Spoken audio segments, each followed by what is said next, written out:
Go ahead and start whenever you're ready, Ronak.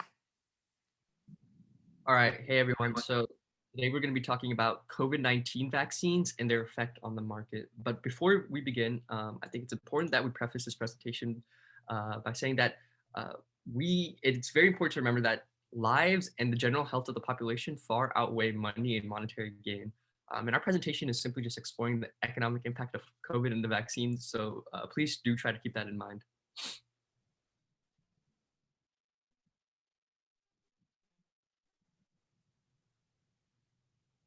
So first, I'd like to take a look at this quote by Dr. Michael Osterholm, who said that the big COVID spike that went up and came down, it gives us this false sense of security that somehow we're in control. Last summer in July, 70,000 cases a day was a house on fire event in this country. Today, we kind of feel like we've won when we're at 70,000 cases a day.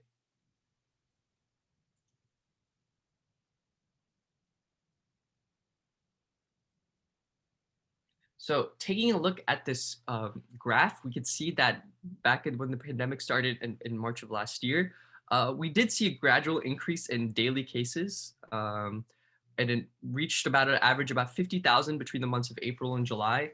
And when it hit August, we actually saw a decrease as it fluctuated between 50 to 75,000. However, between September and around January, we did see a gradual increase in the daily amount of cases, ballooning from 50,000 new cases per day to over 250,000 new cases per day at its peak.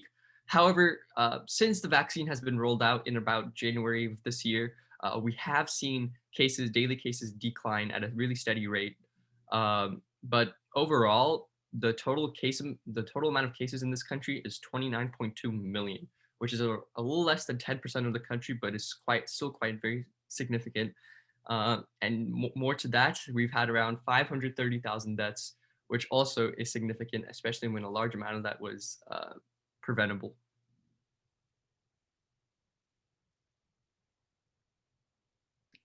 So the first type of vaccine that was released was the Pfizer vaccine. And the Pfizer vaccine uses a messenger RNA, which is a surface protein on the SARS-2 virus.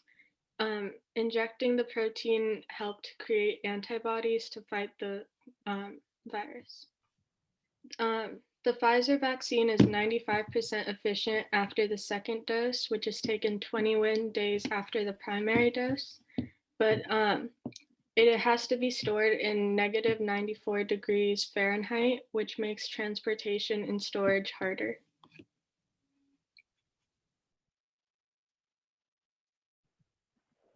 So looking at the Pfizer stock, it generally performs pretty well. It's ranked 64th on the 2020 Fortune 500 list, and that's just in terms of how much they make a year. So in 2020, Pfizer made $447 billion. Now, when we look at how the stock performed when the vaccine was brought in, if you look at the chart on the bottom, you can see that in December the vaccine started rising. The stock started rising a lot. This is because, as we know, stocks and they vary pretty much on what investors think is going to happen. So in December, the vaccine wasn't out yet, but you could see that people were getting pretty they were anticipating that it was going to jump a lot. So most of the stock rose in anticipation, and then after the actual vaccine was put out, there wasn't much. It only rose a little bit after.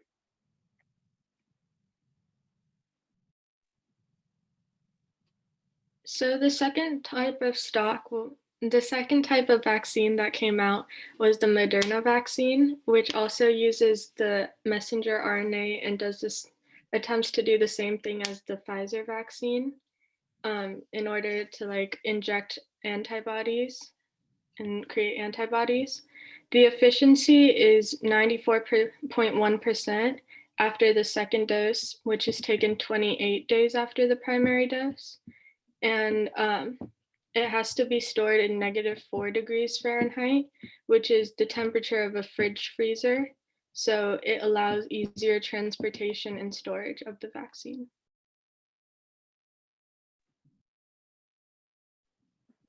So similarly to the Pfizer stock, Moderna stock again, a lot of it was just based on hype. So a lot of it happened before the actual vaccine came out. So around November, the stock began taking off and increasing rapidly. At the beginning of November, the stock was around $92, and currently it's at 147. Around November is when people became more confident in the vaccines and were assured that Moderna would play a major role in the vaccine rollout.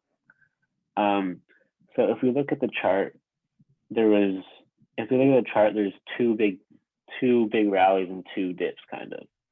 So in early November, there was a first rally where it started taking off. And then it actually dipped right before the vaccine actually came out, which you can see is at January 2nd. And then if you look at the chart, and in early January, it begins taking off again, and it peaked in February and has been decreasing since.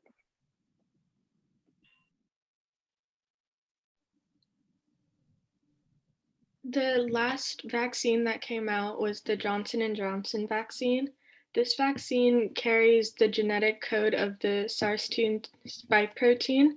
So once the vaccine is injected, the cells use the code to make the proteins. This is the same technique used in the Ebola vaccine.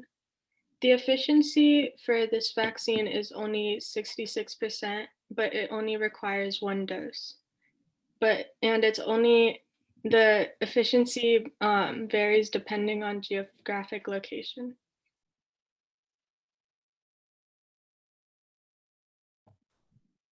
Looking at the market history of Johnson & Johnson, we can see that it is the safer long-term investment. It has an overall uptrend over the years, and although it does have some dips, it is indeed going up overall. It has a P ratio of 29, which is well above the average P ratio of 11, and which shows that it is a fast-growing company. Johnson & Johnson also claims to have 100 million treated patients by June, which means that they're going to have over 100 million vaccinated patients by the end of June of 2021. And also Johnson & Johnson also has over $158 billion in assets and just $20 billion in debt, which is a low debt ratio. Clearly, Johnson & Johnson has a lot more assets than debt. Lastly, Johnson & Johnson has a market cap of around $425 billion, which means that the company is going to be relatively stable and that you shouldn't expect major jumps in volatility either to the upside or the downside. Looking at the performance of Johnson & Johnson, you can see that it has a 2.73% increase from $156.5 to $160.77 year to date.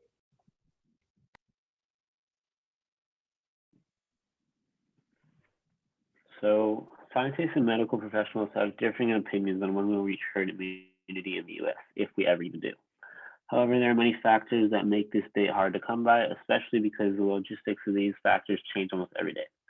Some factors to consider are the severity of these new variants that we're seeing, meaning how deadly they are, as well as how contagious they are compared to the original coronavirus strain.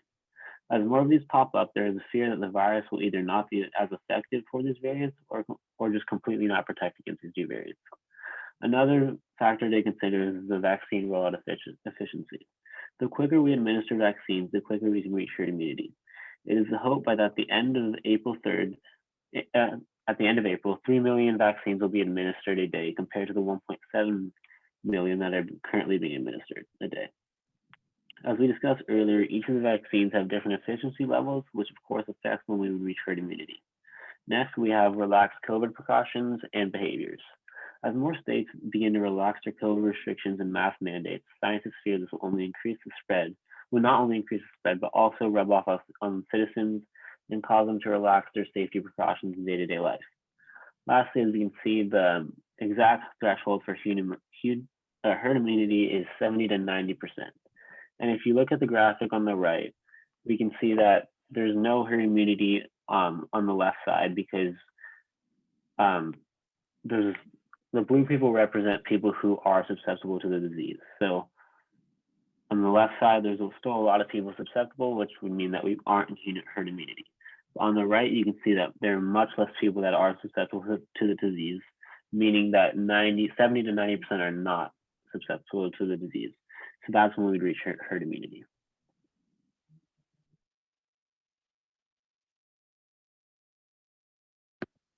Vaccine orders. So in February of 2021, Biden ordered to purchase an additional 100 million vaccines from both Pfizer and Moderna, which brings the total count of doses ordered from these two companies to 600 billion. And Biden also ordered to purchase 100 million doses from Johnson & Johnson.